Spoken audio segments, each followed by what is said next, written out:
Listen to the voices of the First Nations. Ooh. Listen to the voices of the First Nations, calling out the messages of the earth and sky, telling us what we need to know in order to survive. Listen to the voices of the First Nations. Ooh. Listen to the voices of the old women. Ooh. Listen to the voices of the old women, calling out the messages of the moon and sea, telling us what we need to know in order to be free. Listen to the voices of the old women. Ooh. Listen to the voices of the young children. Ooh. Listen to the voices of the young children, calling out the messages of the heart and soul, telling us what we used to know before the lies were told. Listen to the voices of the young children. Ooh.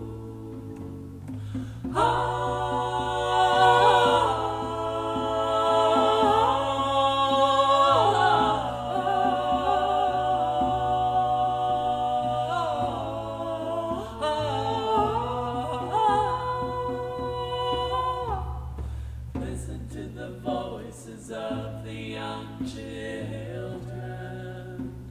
Ooh. Listen to the voices of the old women.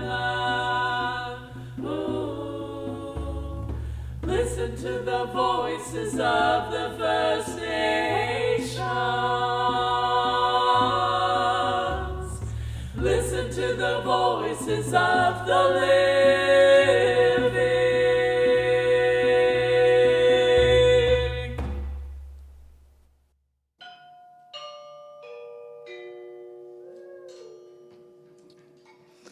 Thank you, Callie. We welcome you to our Neighborhood Unitarian Universalist Congregations service. Thank you for joining us. The gathering music was a video Suzanne Mazars and I created during the pandemic to honor Indigenous activists. My name is Gordon Thorne. I will be your service weaver, and I have your announcements for this morning. So the Spirit Choir is again meeting Monday nights from 7 to 9. So that's their regular rehearsal time, I believe. Yeah, she will be, Suzanne will be there. The Neighborhood Art Gallery continues to show Peter Marmorick's images from the Lavalands, maybe after service if you want to go up and take a look. It's really quite a wonderful display. The Sharing Commitment campaign is going now, and you can find forms in the Cappuccino Room and mark off March 11th, where we'll do a celebration potluck dinner. And there's a potluck sign-up sheet in the Cappuccino Room, so please sign up. Thanks, Thorne. And yeah, so that's the potluck dinner that's titled, oh, no, keep going.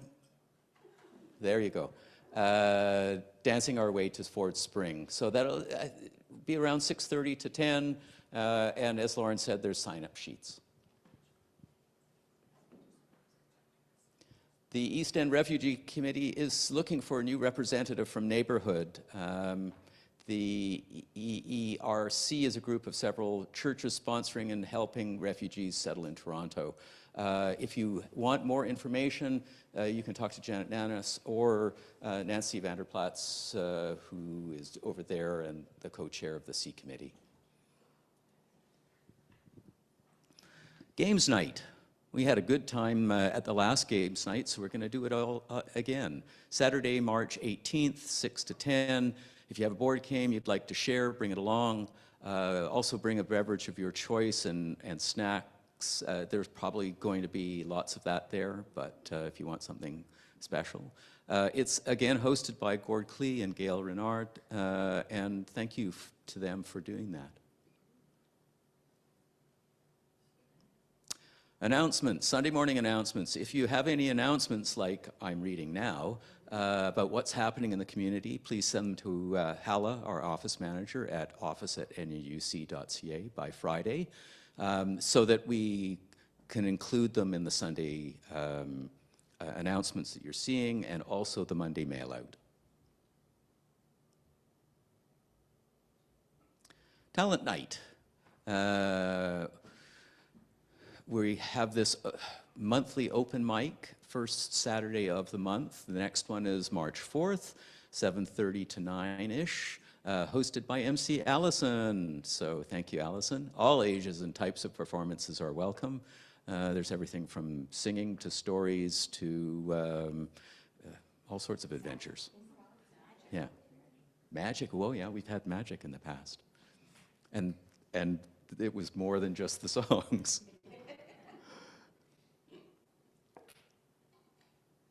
Our board of directors, we're in the process of doing board nominations at the moment. They're open for candidates to fill 2 positions that will be becoming vacant on our board of directors. Voting will take place at the annual general meeting in April. Members with an interest in serving are asked to speak to Laura Thomas or Moira McDonald. I think Moira's here, yeah, there, who are the nominating committee. So we go through them. Yeah, that's good. Next Sunday, the theme is Grieving as a Creative Path. Our speaker is Reverend Ian Hill. I think they will be coming to us virtually. The service weaver is our own Alison Kabayama, and music will be by Michael Moon.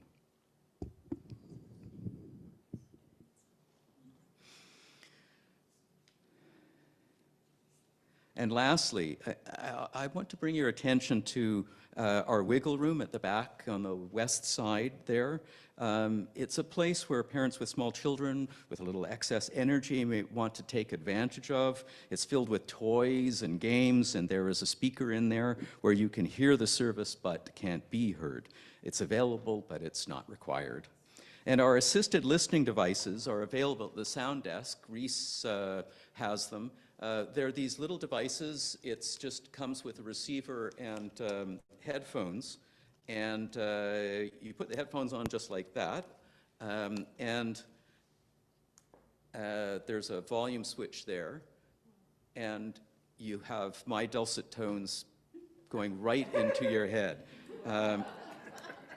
And I don't know about you, but sometimes the sound kind of gets lost even though we amplify it. So I find this amazing. The clarity of it is just terrific. So we start today's service by creating sacred space. So let thoughts of things to do and things you might have done better to the side, and let us create the sacred space together. I invite you to join me in reading our invocation. Let us cast the circle of a sacred space here. Let us cast the circle of a cherished space here. Bless you. A space of safety, a place of forgiveness, a place of love. If we want the world to change, we must craft in our space and in ourselves the seeds that grow a different kind of life. A life of graciousness, of creative intelligence, a place of life and spirit for ourselves and our families. And this morning, I've asked Pat McVeigh to come up and light our chalice for us, and I encourage you to sing along when the video plays.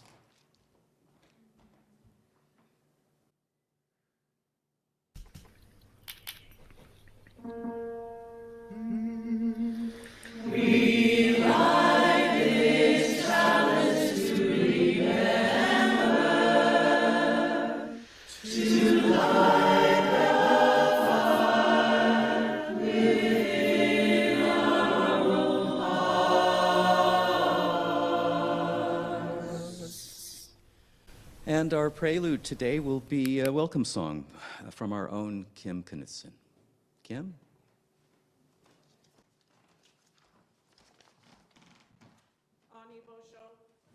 This song is a Mi'kmaq song from the East Coast, and the lyrics are projected above. Kim knows it as a round dance beat, and I know it as a straight beat, so we'll figure it out. Hey, Gwanda Day, hey, Gwanda Day, hey, Gwanda Day, hey, Yangi Oe, Yangi Oe, hey, Yangi Oe. Hey, Gwanda Day, hey, Gwanda Day, hey, Yangi Oe, Yangi Oe, hey, Yangi Oe.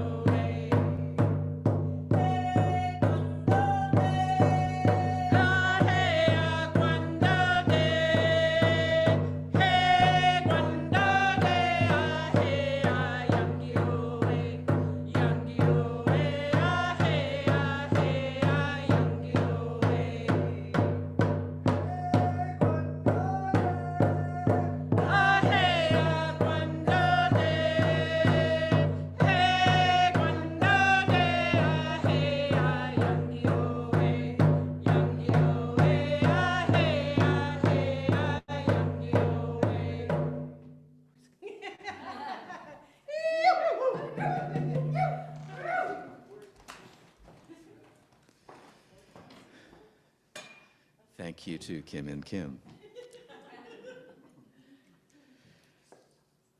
I start by acknowledging that the Wendat, the Anishinaabeg Nation, the Haudenosaunee Confederacy, and the Mississaugas of the New Credit First Nations who lived here before me and are living here now, together with other First Nations, Métis, and Inuit.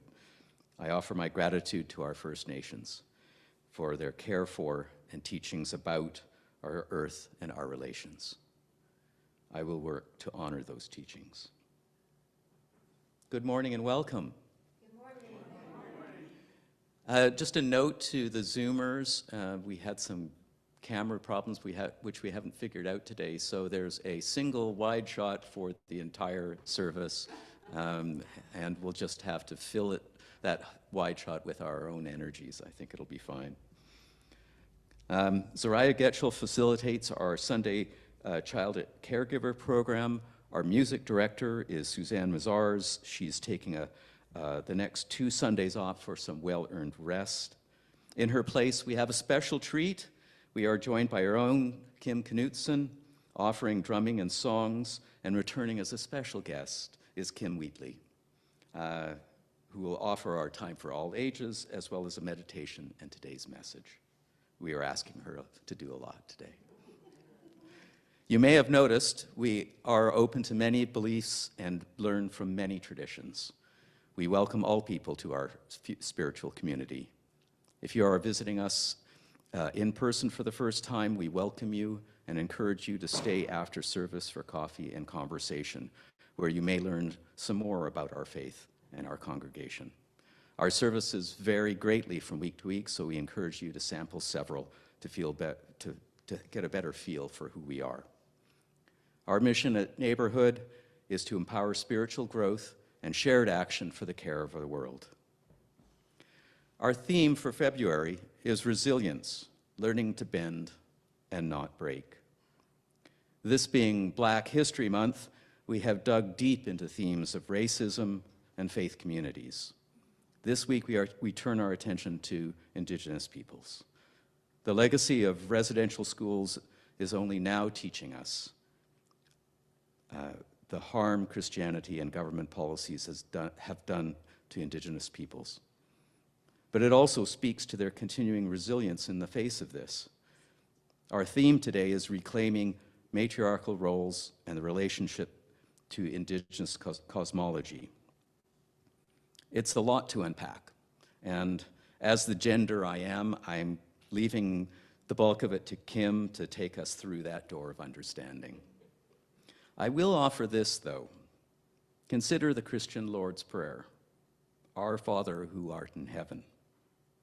As feminist theologian Mary Dale says, if God is in his heaven and is a father ruling his people, then it may be perceived as the nature of things, and according to his divine plan and the order of the universe, that society be male-dominated. Well, now consider if it wasn't father, but mother. And if she weren't in a far-off land or a far-off heaven, but was a part of every one of us, the land, the water, the very air we breathe. In the words of Richard Ragamise, you decide who Creator is. If you decide she is peace, love, humility, non-judgment, you decide to work towards embodying those qualities in your walkabout world. The closer you get to that, the closer you get to finding Creator. That's what our ceremonies are for, to teach you that Creator is in you, that she always was and always will be. So, now is the time we ask to greet the neighbors around you. After you greet a few neighbors, turn to the camera at the back wall and offer a greeting to all those that are joining us virtually.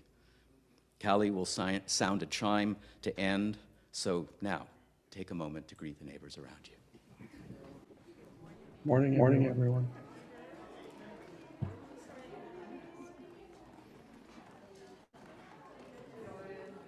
Good morning.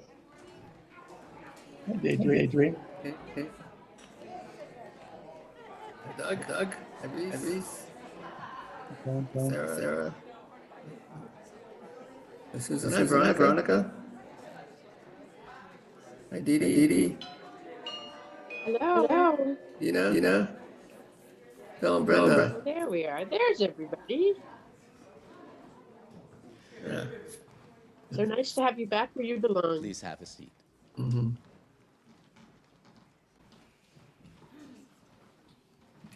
Good morning, everyone. I would like to invite all of the young and young at heart down to the front because it's time for our Time for All Ages.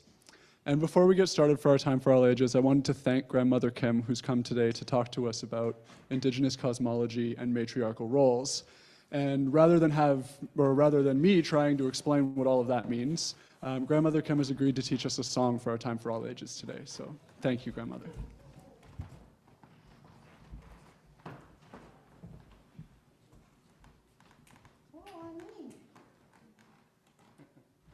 Want to try it? Anin. You can say it. It's just a greeting. Yeah, it's an important greeting. We always want to greet each other in a good way. You know, in the time that I have been singing, I've learned a lot of songs, a lot of stories. And one thing that I've learned is that stories are universal and songs are universal. And the child in us can always benefit from the songs and the stories, no matter who's sharing them. But this song is for you. And the reason why I'm going to sing this song today is because I want to remember my relationship to water. But she's not on the microphone, so we can't hear her. And I know you hear this all the time, but sometimes our young ones don't actually get spoken to. And I want you to know that you have a role to play with the water. Yeah. You know what it is? It's so super. Well, there's a microphone, but she's not talking into it. Oh, okay. Can you do that? Oh, that's amazing. I don't have my mic on. I know. I'm sorry for the people online. I'm not a tech person. There you go. No, there. Woohoo! Okay, onliners, so sorry. I was talking to the children. But if there's children online, which I'm sure there are, we're going to sing something connected to the water, because water is life. And it said that, one of the things we can do daily to reestablish and remind ourselves about our relationship to water is just to say thank you in any language. So you can speak it, you can feel it, you can sing it. You can do anything you want, as long as it's a very intentional, deliberate message to the life force that connects us all. So if that's something you can embrace on a daily basis, you know what's going to happen? You're going to help the water. And we know today the water is struggling. You might not know why the water's struggling, but it's because bigger people are not being as responsible as they could towards the water. They see it as a resource, but I want you to shift in your understanding and your relationship to water to see it as a life force, not a resource, a life force. It is not a commodity. It is our right to have good, clean drinking water today, just as we did in the past, and hopefully for the future. And you are the future. So I want to sing a fun song, because we can get really intense about things. Oh, there's more little ones. Come on in. We haven't started yet, but we're going to do a call over song. Do you know what a call over song is? It's where I sing a part and then you sing it back to me. And what I do to let you know that it's your time to sing is I lean towards you. Okay? And if I'm not leaning towards you, then it's just me singing. Is that clear? So I'm going to drum and I'm going to lean towards you after I sing a certain part. And big children and little children, you can join in. Super easy song. And I want you to listen to the song itself, because I'm going to change it a little bit. And if you're paying super close attention, you might discover one of my favorite water superheroes. And you know this one. You might be surprised. Are you ready? Do you want to help me? Yes is a good answer. You can clap, tap, or snap, right? To the rhythm of my drum. So not just singing the song, but you can follow the rhythm of my drum. Want to practice? Try it. Yeah, clap, tap, or snap. That's good. All right, here's the first line of the song. Way, way, oh, hey, oh, hey, oh. Way, way, oh, hey, oh, hey, oh. Way, oh, way, oh, way, hey. Way, oh, way, hey, way, oh. Way, hey. Who lives in a pineapple? Underneath the deep blue sea.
that song, by the way, if you want to try singing it again. It's a fun song. And are you surprised that SpongeBob's my superhero? Don't be surprised. I watch cartoons. I'm a grandma. Have an amazing, amazing morning. Ooh, what's this? Is this for the children? Yeah. Woohoo! Let's do it. Goodies.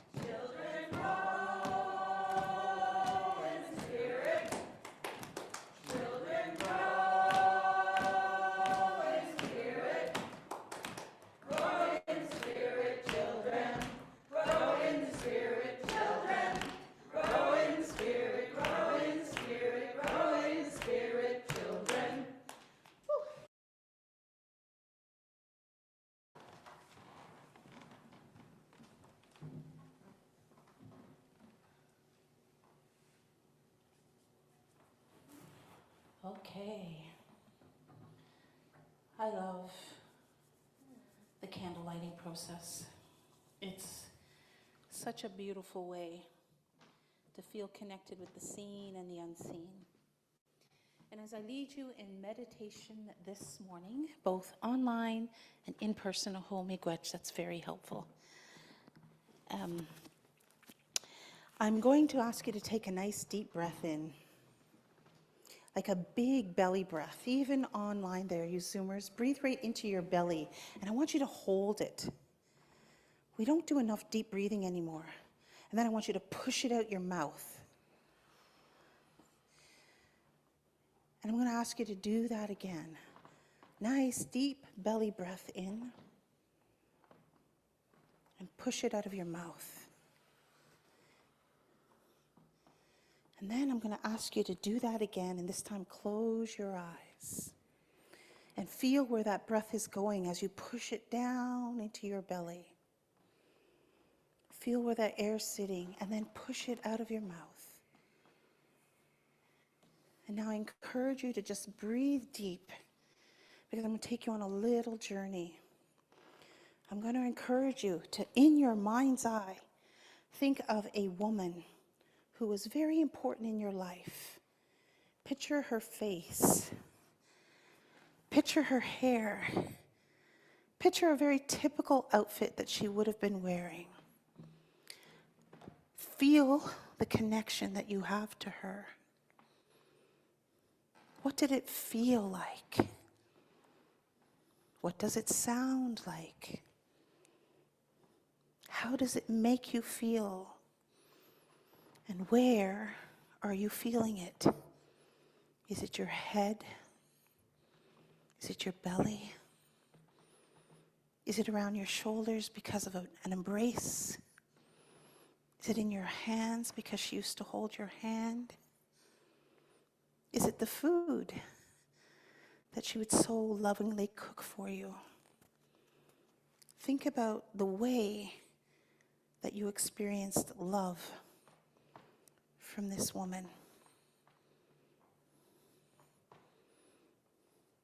And now I want you to look at her again and see the love around her as a glow. See the shine around her. And that shine is her love. And what color is that for you?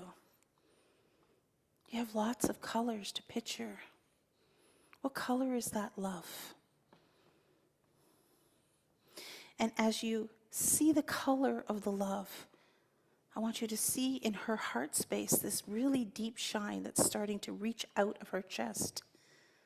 And as it gets closer and closer to you, you are enveloped in that great love, that shiny, unwavering love. And how does that feel? How does it make you feel, and where are you feeling it? Breathe this in. Breathe it in. Breathe in the love. If it's a color for you, breathe in that color. And I want you to push that all the way down to your feet. And I want you to look at your feet and look at her feet. And as you look at the feet, I want you to see roots coming from your feet and her feet, digging deep into the earth. And now you can feel the love of our first mother, the earth. And you can see where the power of that love is coming up through those roots, into your feet and up through your body. It's coursing through your body, and let it travel all the way up. Let it rebalance what feels out of balance. Let it heal what has yet to be healed. Let it fill the space of the gap of perhaps not feeling loved, not being seen, not being heard. Let it fill that space up for you. And then push it up to your head and let it, like a fountain, come out of the top of your head and spill all around you. So you are bathed in the light of our first mother. Think about the universality of that kind of love, the kind of love that's traveled through the generations, from all the women before her, from all the mothers and the grannies and the aunties and the sisters and the daughters and the grandgirls. I want you to really tap into that female energy and feel their great love and care. I want you to sit with that and breathe it in. And then when you breathe it out, I want you to share it. I want you to share it like the earth shares. Send it somewhere today. Send that beautiful, loving energy out to all of creation. As we think about the mineral world and the plant world and the animal world, as we think about the fire and the air and the water, as we think about relationships and how integral they are to our sense of well-being, you are a part of this circle of love. And you are capable of sharing that with all of creation. Thank that beautiful woman that you pictured. Thank her. And thank the earth. Look at the roots in your feet. Give thanks for that connection on this day. And then come back to us. Slowly open your eyes. And know that on this day, you are seen through the eyes of love. You are the embodiment of love. You are loved.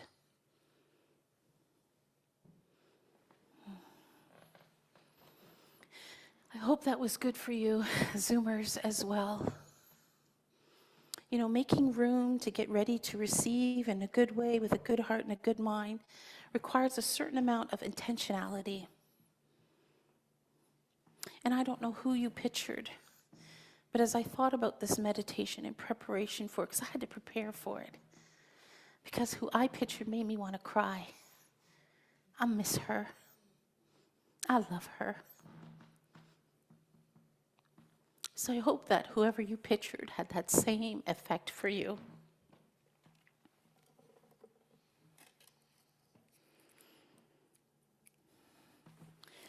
I'm going to light a little bit of smudge here.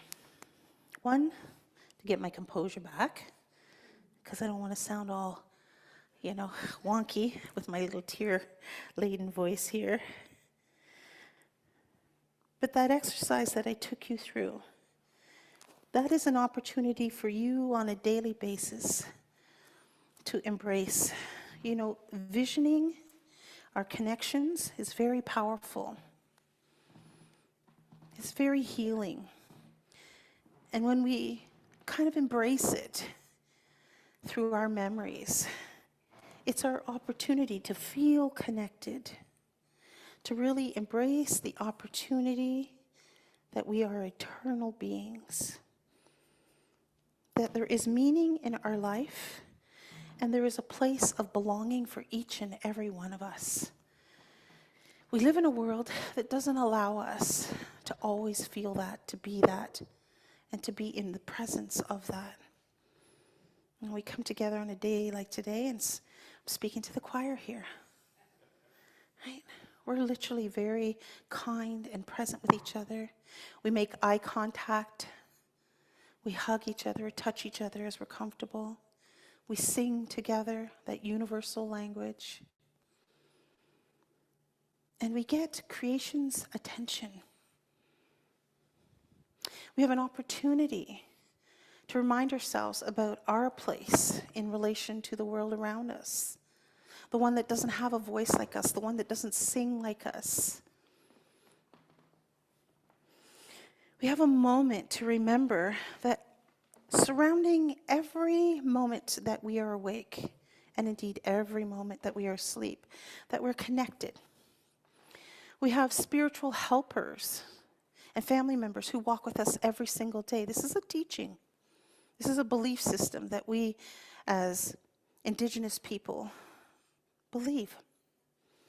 And as a deeply spiritual person, but not a religious person, I'm very mindful that I have this ongoing responsibility to this relationship. I need to remember who I am, where I come from. And so I too acknowledge the traditional treaty territory, the Mississaugas of the Credit.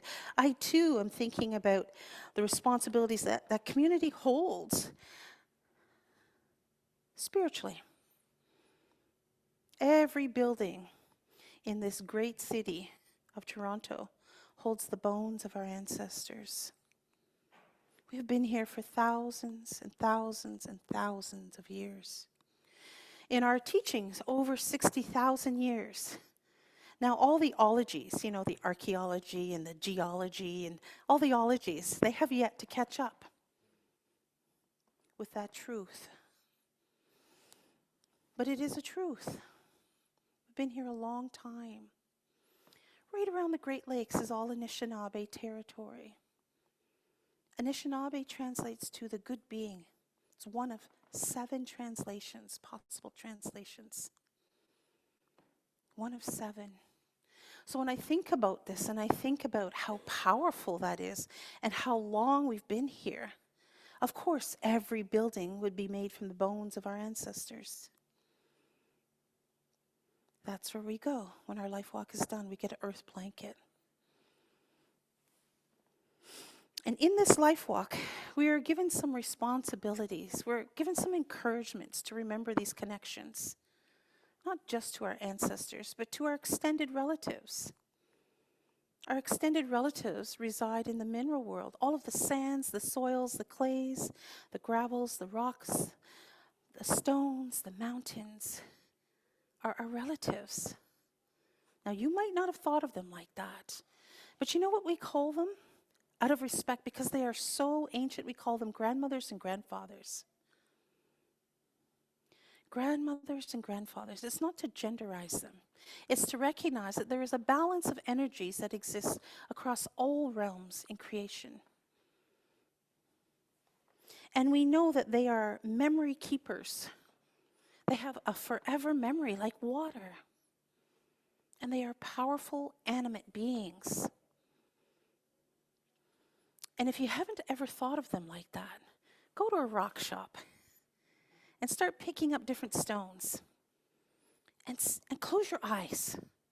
Don't just look at it because it's beautiful and it feels cool, but close your eyes and see if you can feel anything coming from one of those grandmothers or grandfathers. Just hold it. Sometimes you'll get a color in your head. Sometimes you'll get an image, maybe of a person that you might have met. Maybe you might just get a knowing.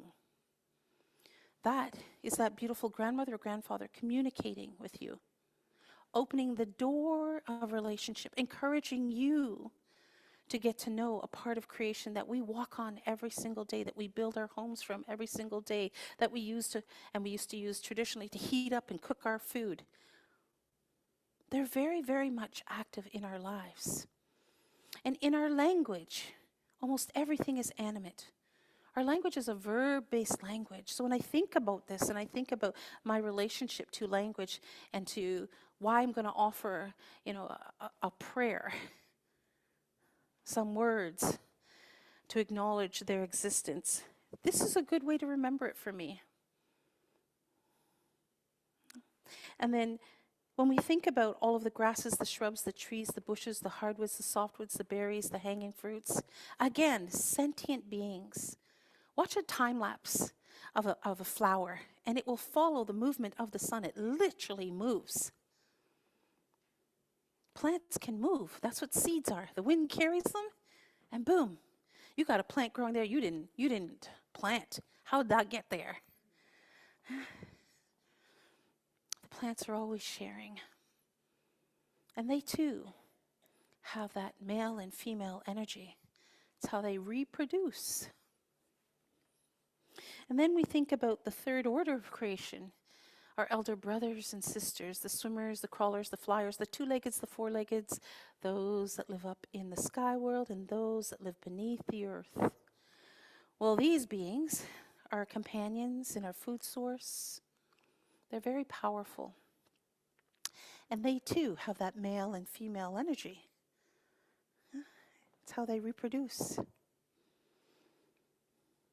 Reproduction has been denigrated into something a little bit, unsavory today. I mean, when people talk about sex, they're like, ooh, she's not seriously going to talk about that today, is she? Yeah, I am. Yeah, I am. It's a normal part of our lives. It has been weaponized and degraded, especially when it comes to women. Over the centuries, women have been weaponized. Their bodies have been weaponized. And for Indigenous women, this has been especially intense. And I want you to recognize right now that we're all Indigenous from somewhere. And we all arrive here through the body of a woman. You have 9 months of marinating in those beautiful birth waters, filled with all the memories of who you are and the lineage that you come from. It is salt water like the oceans. The same composition. Salt is conductive. So when you say you don't know who you are, it's in your blood. You are connected. Ask your blood. Go inwards and accept the messaging that you get. There was a time when we as women would offer our menstrual blood back to the earth. Not out of shame, but as a re-nurturing of our relationship to that original life giver, the one who continues, even to this very moment, to provide life for us. And I think it's such a powerful thing to do. I think it's an important thing to do. In our communities as Anishinaabe people, we were matriarchal in nature.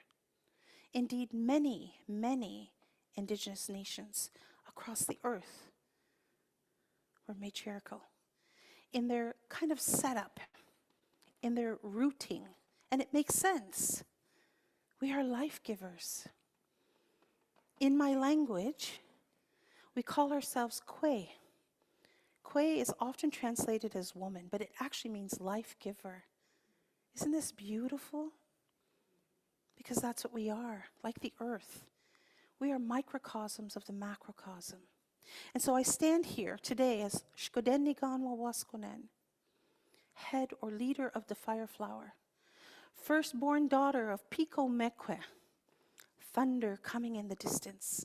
That's my mother, who was the firstborn daughter of my grandmother, Bertha. Actually, no, that's my dad's mom. My mom's mom was Gertrude. These are really old names. You don't hear these anymore. Gertie, as they called her. She was a wild one. And she was one of the only remaining daughters of my great-grandmother, Marguerite Pewis. She had many children, but only 2 daughters made it, and 1 son.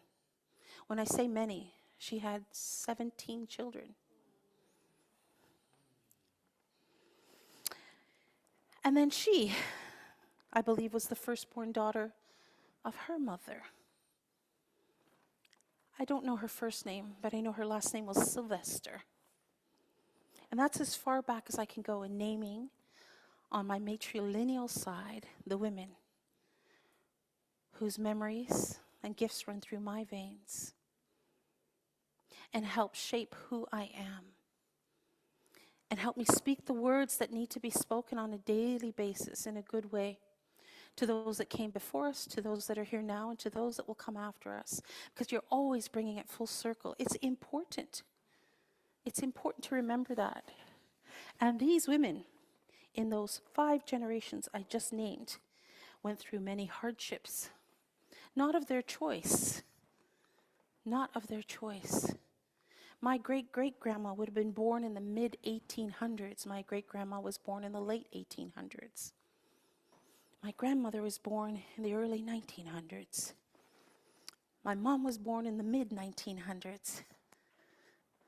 And I came not too long after that.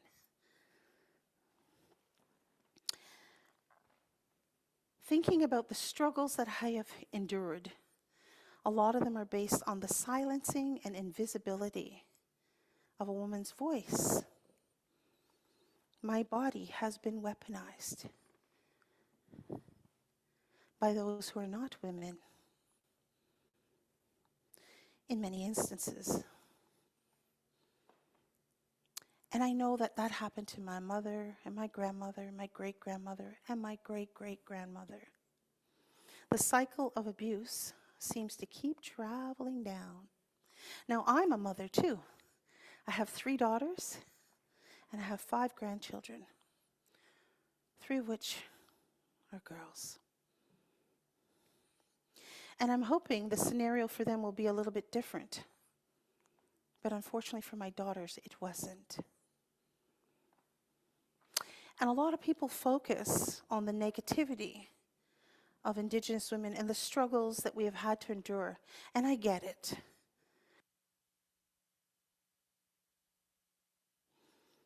Is my mic off? Oh, it's okay. It's good now. I think I have to stand back here. So when I think about the Missing and Murdered Indigenous Women's Report, we have 231 recommendations to put a halt to this, to put a hold to this. And I also saw online, there is this bill being put forward that every time an Indigenous woman goes missing, we will have the same system in place like the Amber Alerts for children. I hope it passes. I don't understand why it hasn't already been put into existence. The cycle of invisibility and silencing needs to stop. And we, as a collective, are stepping forward saying no more. We're inviting people to see us in our matriarchal roles historically. We were the ones who made the decisions on how the community would move forward. We were the ones that gave the men permission to perhaps go and defend us in the space and place called war. War was the very last solution that any of the women would ever condone. Because what comes with war is death. So it would be incumbent to be able to speak well. So the men would come and sit with the women and the councils of women and get direct and clear advice on the words to speak and why this is important, why this is being offered. And the same thing would happen with those that they were being sent to go speak to. And they would come together and have these talks and maybe come to agreement, or maybe we'd go to the next stage of war. But we never took that lightly. We understood the loss of life doesn't just impact the family who loses that loved one. It affects the whole community. It affects us intergenerationally. So I think about all the women that have been lost in this most recent of times. I think about their stories, their contributions, their gifts, their huge value that is now lost. The fact that we don't know their names. that we don't know their faces, that we can't find their bodies in lots of instances, that they cover all ages and stages of what a life walk is, from the young to the very, very old. And I was thinking about the fact that March 8th is International Women's Day. And there's so much celebration around the world for what women do, what women are, what women contribute. And we always hear the really negative side of things. But did you know that an Indigenous woman created the jolly jumper? A jolly jumper. I don't know how many of you use them with your children, but I did. And it was a godsend, I'll tell you. I loved it. I loved having a jolly jumper. But the average person today doesn't know that it originated from our really cool and awesome technology. Oftentimes, when people think of us in a historical sense, they see us as just like these caregivers who are kind of bound to one place and lived a life of drudgery because we had to do all the work, the cooking and the cleaning and the hide tanning and the harvesting and all of these things. But it was communal work. It wasn't just women. It was men, it was children, it was olders, it was youngers. Even the babies came in their little tickanoggins, the cradle boards that we would carry. Those cradle boards that you can Google and see look like a form of bondage from Western eyes. Why are you tying your baby up? Well, what they have discovered is it actually ensures that the spine is in correct alignment. It encourages an advanced cognitive ability because they pay attention more. They learn how to listen because they're carried with you all the time, so they're emotionally secure. Being wrapped up, snuggled, bundled, creates a form of security from your very first moments on the earth. When a baby is born, what do? We wrap them up in a blanket, nice and snug. I remember my mom teaching me how to wrap my babies. She was very specific with the blanket. It was a little, I forget what you call them now. It's been a long time since I was a mom. Receiving blanket, exactly. I'm glad you're in my head. You know, and so there was a certain way that you folded it. And I said, Mom, why do we do this? She goes, I don't know, Kimmy, but this is what you do for your babies. This is how you take care of them. Now, I've spent a lot of time kind of taking apart our ways so that people could understand why we did these things. Now, you couldn't just leave your baby and go into the fields or the forest to forage. You had to bring your baby with you all the time. So the other thing a cradle board did was it kept the child safe. So if you needed to be free of your child, you could hang your child from a tree branch. Yeah, a little instant swing maybe. But they're kept safe. Our original diapering, people wonder what we used for diapering because all babies have dirtied themselves over the years.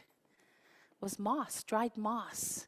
But just not any kind of moss, the kind of moss that had antifungal qualities to it, antibiotic qualities to it. So should they get wet, they're not going to get all raw. The skin's not going to disappear off their bottoms. Like, how ingenious is this? How amazing is this? And women collectively would gather this seasonally. They would clean it, they would dry it, and they would share it. Because moms are busy being moms. They don't have time to do this. So we would support each other. Here's some moss for you for your baby. Let me take your baby for a while. Go have a shower or a bath. You know, go have a little nap. You see, children didn't belong to the mom. They belonged to the entire community. Teamwork makes the dream work is the thought that comes to mind for me. And how important and loving it was for that baby to see themselves in the circle of belonging and to think about the matriarchal foundational impressions that they are learning first from their mom, perhaps their grandmother, maybe sisters, aunties. and that there was an equality in that. There was never a hierarchy. Because we claim to have a matriarchal foundation for our communities doesn't mean that men were somehow less. But we were living in a time of great patriarchal rule. And I was thinking about this as I was trying to think about what I wanted to talk about. Because I'm going to talk a lot about this in the month of March. And patriarchy has its benefits. And patriarchal rule is what we've been living under for thousands of years. And our teachings talk about a time of change. You might have heard of the eighth prophecy, eighth fire prophecy that we refer to every once in a while. And it says right now we're living in that. And it talks about this journey that we're going to take. And we're going to come to a crux in the road. We can take the easy path or we can take the harder path. And I feel like as a human race, we're choosing the harder path. Who knows what lessons are going to come from that? But what I do know is that patriarchy is starting to crumble. We're seeing it all around us. In leadership roles, more and more women are being placed in those spaces and places. And when you're in a leadership role, you are not invisible and you are not silenced. There are those looking to you for good guidance, for representation, for inclusion. I think this is a beautiful thing. And in Canada, at the highest levels, we have seen women, be placed in these significant places. Mr. Trudeau, well, he said he was going to place a lot of women there. Jody Wilson-Raybould, she was a sacrifice, wasn't she? She took a big tumble. Not of her own doing. Brilliant, brilliant mind. She comes from a really good family. And she told the truth. As a good leader, you must tell the truth. And because she told the truth, she took a tumble. She retreated from the public in lots of different ways. If you don't know her story, you can read Indian in the Cabinet. One of the things Mr. Trudeau loved most is to take a picture with her. I've met him on a number of occasions. And you know what he wanted from me? A picture. Because I was in regalia. I was a piece of jewelry. This is the way it is when you're looking through a very patriarchal lens. You hold power. But how are you utilizing that? How are you demonstrating that this is inclusive? This is what matriarchy does. Matriarchy is very communal. If one woman is in leadership, she has a council of women that she refers to, that she's drawing from. It's not just her. And she's thinking long term. Because in our teachings, we're supposed to think at least 7 generations ahead. Every decision we make today needs to be good 7 generations from now. So that's a really long time. We're not going to be walking the earth. Or who knows? I mean, science is getting more and more clever. Maybe we'll be like AI robotic combos or something and still be here. Hopefully we won't, wrinkle up and our limbs will keep working. I don't know. But when we think about this, right, when we think about making a decision right now for 7 generations from now, who knows what the world's going to look like? Who knows what's going to be available? Who knows what people are going to be holding in their heart? But because we're transitioning into a matriarchal stage in our engagements across the world, I'll bet you it's going to be a lot more inclusive. I bet you the de-greening of the world is going to begin to reverse itself. And in our teachings, they talk about this great shift that's going to happen at this time, where the polar axes flip. The Earth herself is going to turn over, literally. So what does that mean? Is it tied to global warming? Is this one way to look at this transition in a more positive light? The power of the earth is reflected in us. She is us and we are her. The interconnection is undeniable. So what we do to the earth, we do to ourselves. I wonder what Nestle thinks about that as they continue to draw millions and millions and millions of gallons of water at a microcent because it's a commodity to them and it's not life. But the farmers are saying, wait a second, we don't have as much water anymore to feed our cattle, to water the crops.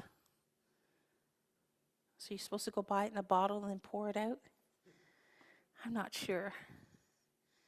But I'll tell you, the idea of bottling water didn't come from a woman, because water is life. And we know that it's not a commodity. It is a right. And we know in our traditional circles that it's a woman's responsibility to care for the water, because she's a life giver, and water is life. So how do we care for the water? Well, we can all do this, individually and collectively, male, female, and in-betweens alike. It doesn't matter how you identify. This life force connects us all. If you got a meat suit, you're connected to the water. Right? 80% of your body is water. If you don't have enough water, you're going to start to get a headache. You're going to get constipated. You're going to have a feeling of unwellness generally. You can go a long time without food, but you can't go very long without water. And every time you drink water, you are drinking the connections to your ancestors, to that lineage of women, all the way back to the earth herself. Bam! Like that should be mind exploding. So it makes sense when we think about balance and harmony that we would be entering matriarchal rule. And that it's time for that. That's where the healing will come in. That's where the medicine will come in. That's where the equality that we've been missing, the hierarchy will start to break down. And we'll have to find new communal ways of engaging, of thinking, of planning, of visioning. This is the power of matriarchy. This is the harmony and balance. Fire is considered a male energy. So, if that's a male energy and a female energy is water, we know that we're also learning about relationships, right? So, if your partner is very fiery and you bring a lot of water, you might put that fire out, right? Or if your partner is very much fiery and you're water and they bring too much fire, the water might begin to disappear. This is a breakdown of that balance and harmony of relationships. So it's really important to think about this in a relationship sense and then go bigger. These truths are all around us visually. What do we have in the sky that brings light every day? It is the sun. What is the sun? Fire. We call that our grandfather. And then we have our celestial grandmother who controls all the waters on the earth. That's the moon. The two of them, they rotate and they share. You see this constant balance and harmony. Yes, we might have longer nights, right? Solstice, longest night of the year. And then we have summer solstice, longest day of the year. But that cycle never changes. And they never have vacation days or sick days. They show up every time, all the time, as they have for millennia. That's a teaching for us. We need to show up and really help to get that wheel or that circle or that spiral or however you want to picture it of balance and harmony in place. We need to know that we have the power to connect to that, but we also have the power to breathe life into that. So the transition doesn't feel like a jarring shock. It is a natural progression, like the birthing process. The birthing process is a natural procession. The earth gives birth every single day, every day. And she uses all kinds of water. Snow and ice and steam and clouds. The very air right now that you're breathing is full of water. If it wasn't, you couldn't breathe. We need that. So we breathe in that water with nice deep breaths. We drink water. We acknowledge all the waters around us. We're talking about the oceans and the seas and the rivers and the ponds and the bogs and the puddles, not just the tap water. We're talking about the water inside of your body. We're talking about the water up in the sky world. We're talking about the water out in the universe. We're talking about all life, all of creation. Creation is very much espousing on a daily basis what matriarchy looks like, what it feels like, what it sounds like, what it tastes like. We can use all of our senses for that. We also need to engage our spiritual senses and recognize that we are at a point where we are not in balance right now. And we need to offer our supports to ensure that this transition actually happens, has the roots to stay, and then the change that needs to happen will have its time. There was a time when the whole world was quite matriarchal. And then we went into patriarchy. And then we'll go into matriarchy. And then we'll return to patriarchy. It's just the balance. It's the natural cycles that are going to happen. So the meditation I took you through this morning was to remind you that you have a reference for connection. You know, and it may not be your mom. It might be your grandmother. It might be somebody else. It might be a sister, a friend. I love my dear sister Kim. I love her unwaveringly. She has reminded me over the years that I have a place of belonging, that I have a certain strength that helps others, that I can sing with my voice and know that it's medicine, like your voice.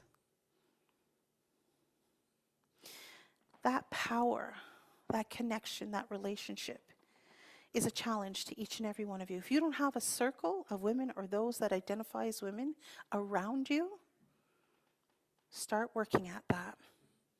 Start having conversations about how you can help this transition. Add this truth to your prayers.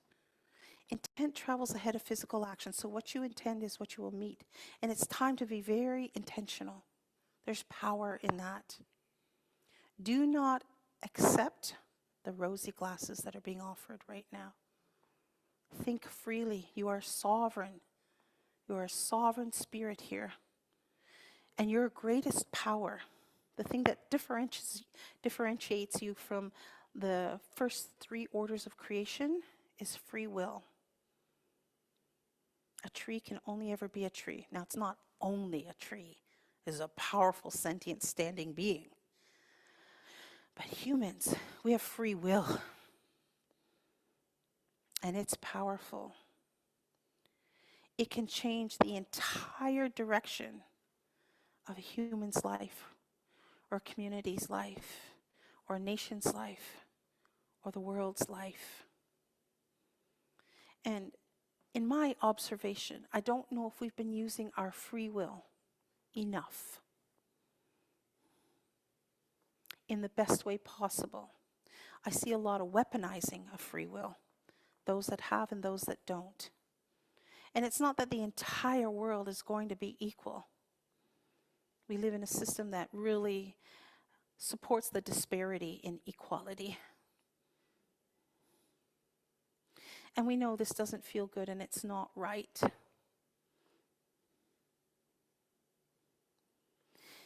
And we are subscribing in some ways, right? The commodification of the earth's gifts, our mother's gifts, should not be happening. But it is. So what role can we play in that? What mindfulness can we embrace? How can we take this apart and be a little less analytical and a bit more heart-centered and heart-connected?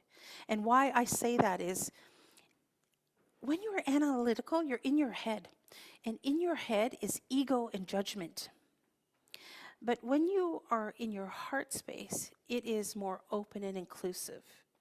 It's really hard to be exclusive. We've all been in the space of somebody who's loving, and you want to get in there. You want to get close to them. You want to touch them. You want to hear what they have to say. You want to be with them. It's a powerful space, and it's connected to your free will. We can get ground down by the news. Don't listen to the news every day. It's not good for you. Unless it's good news.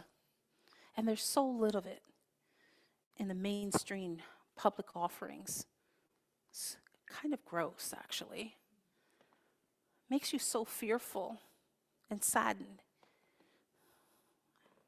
about life now. And then I look at these little ones that were sitting here this morning. They're so shiny and bright. You know, they're not thinking about the hardships and the heaviness and the taxation and the bills and the this and the that. They're just like, hey, what fun are we going to have today? What are we going to learn today? Re-energize that in yourself. There's such a freedom in that. And you know what will come through that? These great ideas, these great visions. They don't come from angst and stress. They come from the freedom, like a child has, of just being present, not judging. My mother taught me that. I had an invisible friend for almost 8 years of my life that had a table setting. She didn't judge me. This was a real friend to me. My mom encouraged me to sing. She encouraged me to celebrate who I was in the meat suit I arrived in. She told me that I was beautiful, that I was smart, that I was capable. She honored my visions. I miss her so much. She's gone now. But she's never really gone. Because I am my mother. I carry her genetics. And my grandmother's. And my great-grandmother's. And my great-great-grandmother's. And so on. And my children carry that same love. That same truth, that same connection. And so do my grandchildren. I don't know if you saw this little thing going around on social media, but they talked about, the eggs that women hold that create babies, and how we actually carry our grandchildren.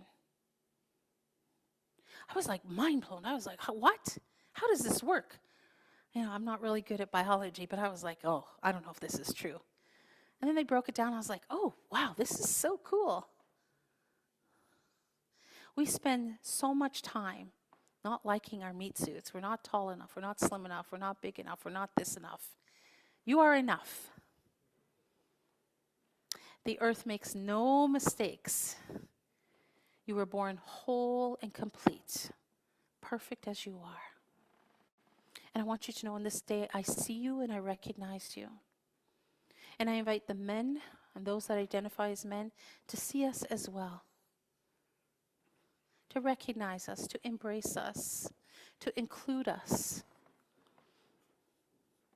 to really embrace that balance and harmony of energies, not the meat suit, the energies of what male and female energy should be in its highest, most balanced level. I trust you can do that. I trust you. I believe in you. You are here because many, many, many women before you made that possible.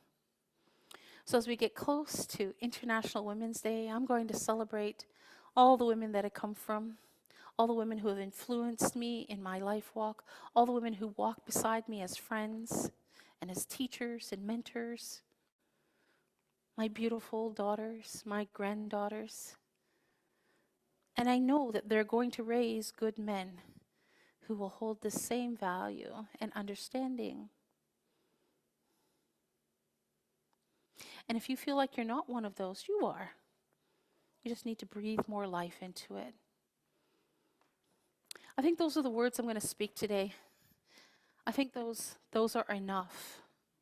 Hopefully they were inspiring to you and gave you a bit of insight into our cosmology, our way of knowing, and why we speak in the way we do, why we do the things that we do, why we offer the care, the love, the kindness that we do.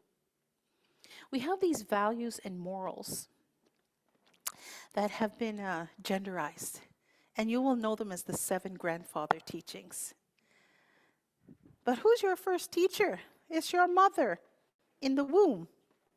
So should they be 7 grandmother teachings? Or 7 mother teachings? No, they're 7 sacred teachings. That's what they are. 7 sacred teachings. And they embrace universal morals and values that you can all use as a guiding principle on how to be a better human being. We're talking about kindness and truth and bravery, respect and love. You know these things. They make you feel good. They make others feel good. This is how. Feeling good is the road to, being able to offer love and receive love. And that's one of the very first things that we experience when we get our meat suit and we're born, is love. We come out of our mother's body, and what happens? We're bundled up into that great care, love, safety, respect. So journey back, if you've forgotten this. Retrieve it, reclaim it, and share it with another so that they too can learn how to have those connections. I want to sing a song.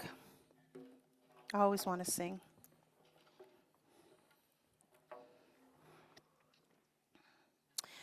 And I'm going to wrap up the talk with the song.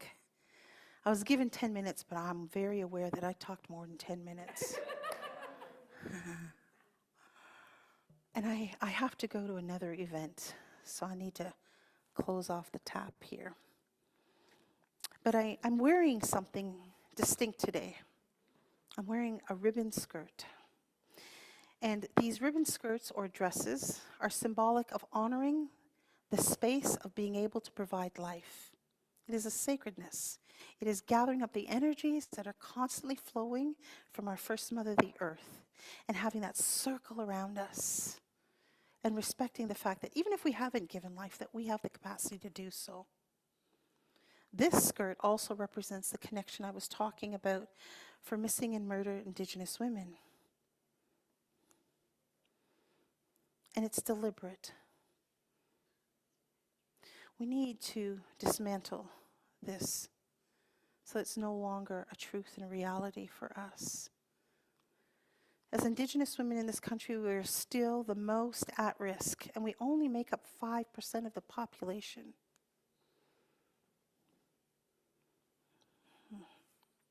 So change is long overdue. So I'm thinking about our sisters out west, because this is the place where Canada kind of woke up, right? With all the bodies that were discovered, the children's bodies, hundreds and hundreds. You may not know that we're up to thousands now. There are over 11,000 at least. That was the last number I saw. But we're not hearing about it in the news anymore. There's news fatigue. And we're not hearing the exact numbers of women and girls that are going missing. Again, news fatigue. Canada doesn't want to hear about it, but it's happening. So when I lit that candle today, I was thinking about that and just reinforcing a remembrance and a connection for those women. I'm glad I'm still here and able to speak to you. I'm so glad to share the wisdom of the ancestors that I come from, the teachings that I've sat in, the values that I hold. And I hope for you there's a place for that in your heart. And if there is, that you have enough to take what you've learned today, what you've felt today, and share it with another. So that can continue to ripple out far beyond this room today. far beyond the networks that you call friends and family and co-workers, that it can begin a ripple out across the earth where the very earth herself gets renewed and regenerated. So at West, they sing this song. It's called the Woman's Warrior Song. And I'm going to sing that.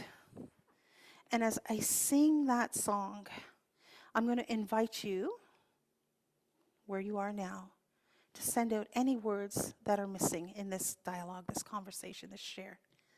I'm a team of one. Well, I've got all my ancestors here. I don't know if you can see any of them. But, I can't think of everything. So this is your time. We're going to sing this song 4 times through. And you can think it, you can say it, you can emote it, but send some words out to some powerful women in your life, and also to honor those that have begun their spirit walk recently or long ago. I always think about them.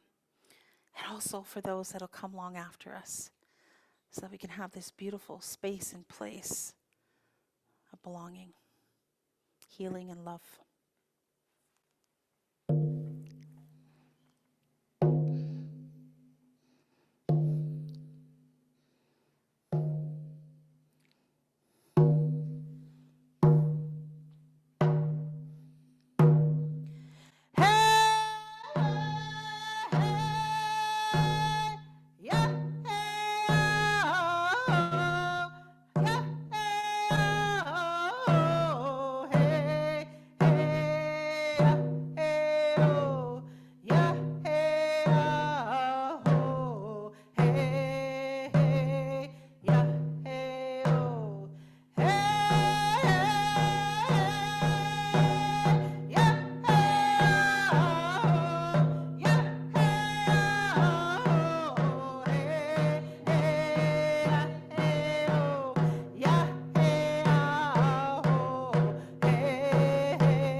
Miigwech. Thank you so much to my sister for singing with me.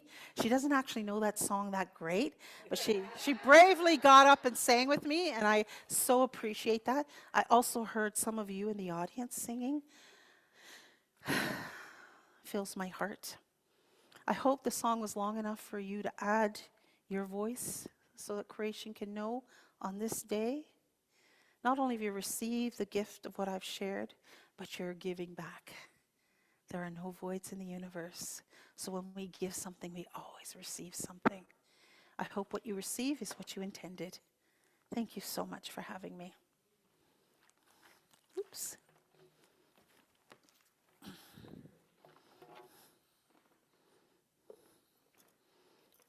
Miigwech. Yep.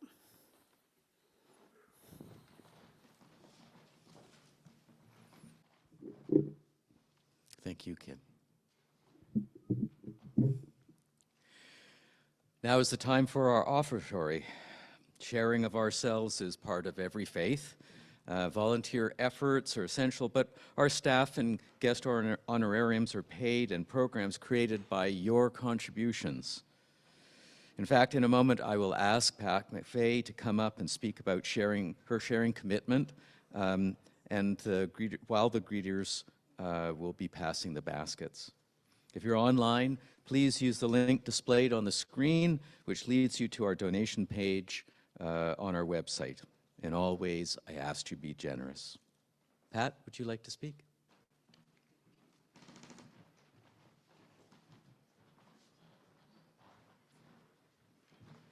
Wow, Kim, that was fabulous. Words of wisdom, the beautiful energy, sharing of yourself. And now I have to come up here and talk about the sharing campaign. Yes, I can. This is a beautiful group of people that are here. So I'm going to read from my script, keep it short and succinct, hopefully. So I came to Neighborhood upon invitation sometime around 2018. I took in a few services and saw what Neighborhood was all about. It felt right and in tune with how I wanted to be in this world. This was a place I felt comfortable coming to. So when I came to service, I'd put a contribution into the basket in gratitude for what I had received.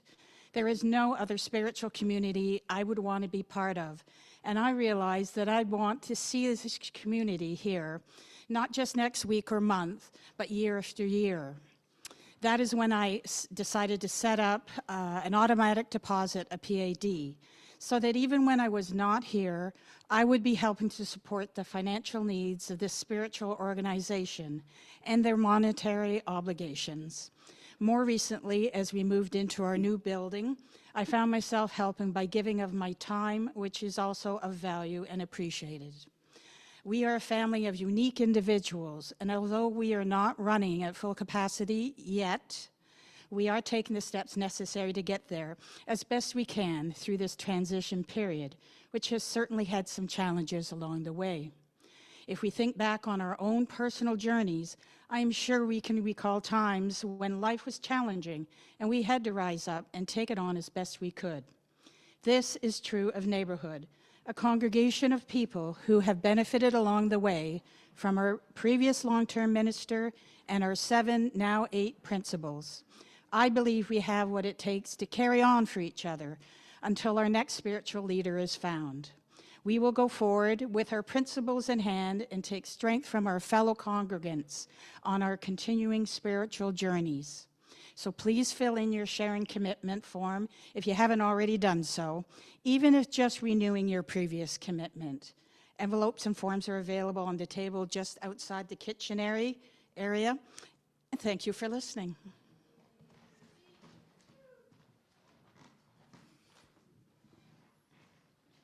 Thank you, Pat.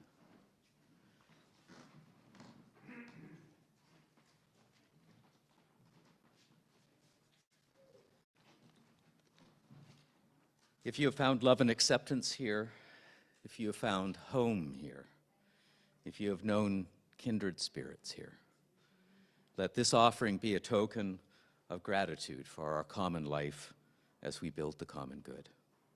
Kim, would you like to lead us in final song? The songs I chose today are One's Neighborhood Knows. This is the traveling song. It's an Anishinaabe song. I asked Allison to come up and help out. If you know it,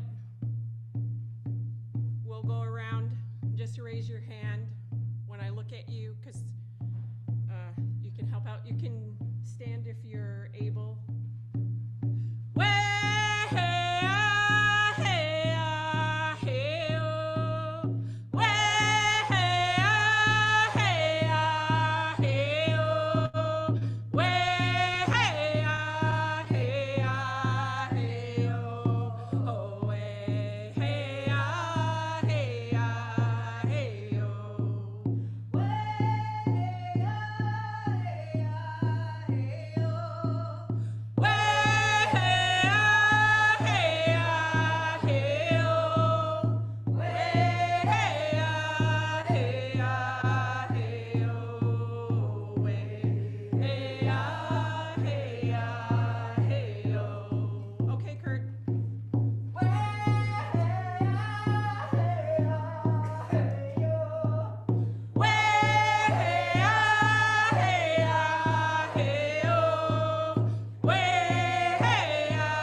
Nikanagana for all my relations.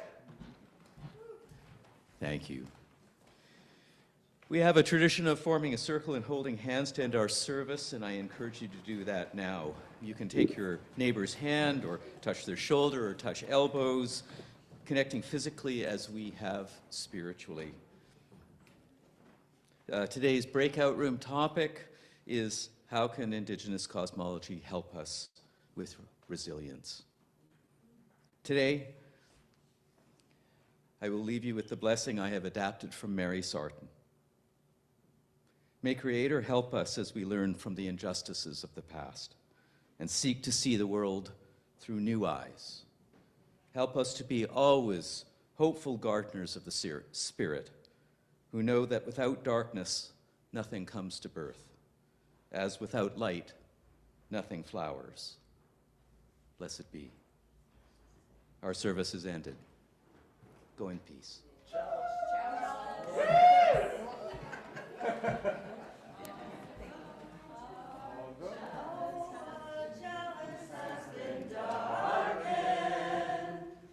We hold the power within our own hearts. Thank you all.